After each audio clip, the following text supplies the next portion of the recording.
Hello and welcome to my discussion video on whether or not GTA 5 is bad for your children. There will be spoilers in the cutscene showing over the commentary, so minimize the video or tab out if you don't want any spoilers. I'll try to be as unbiased as possible, so make sure you watch the full video for both sides of the story.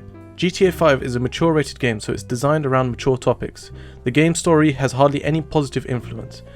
It has a lot of violence, disturbing and criminal acts, and contains strong language. Furthermore, the end goal is nearly always to do something criminal. It glorifies crime and violence and has some very sexual scenes. For example, the player is able to go into a strip club and get a private dance, which includes the full exposure of the female's bust. The game also has a heavy presence of drugs and alcohol. There is one specific mission where you are set on a task to complete a drug deal, which doesn't end very well. The game often teaches you to slaughter police officers, torture civilians, and lust over the bodies of prostitutes. One of the missions consists of torturing an individual for information. The game gives you a number of tools to achieve the goal. These methods include ripping out teeth, breaking bones, electrocution, and even suffocation. Grand Theft Auto 5 is clearly designed for a mature audience. However, back to the main topic, it all depends on the child. Although Grand Theft Auto 5 has mature content, so does a lot of TV shows and movies. The only difference from a movie and GTA is that you're the one making the decisions. So this comes on to my point of choice. Since GTA 5 is a game, you can choose whether or not to do certain things. For example, yes, the story mode is explicit. However, the game doesn't force you to complete it.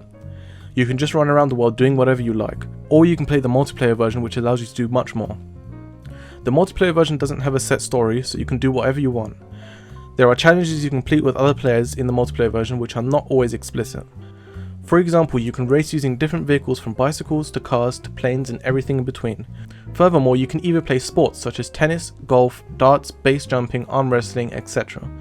However, the most popular thing most players still do is cause trouble.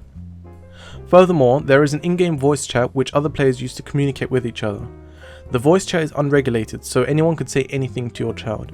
Fortunately, there is a way to disable the voice chat in the options. In conclusion, Grand Theft Auto 5 could and could not be harmful to your child.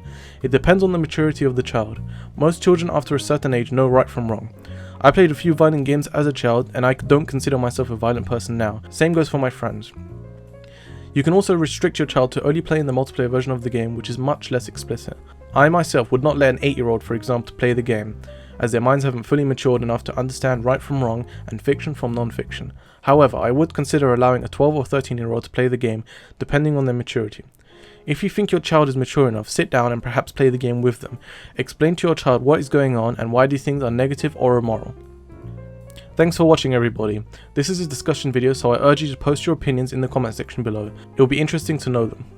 Like and favorite if you enjoy these kind of videos. I might be doing more on GTA or other games in the future. Subscribe if you want to see more from me in the future, and I'll see you in the next video.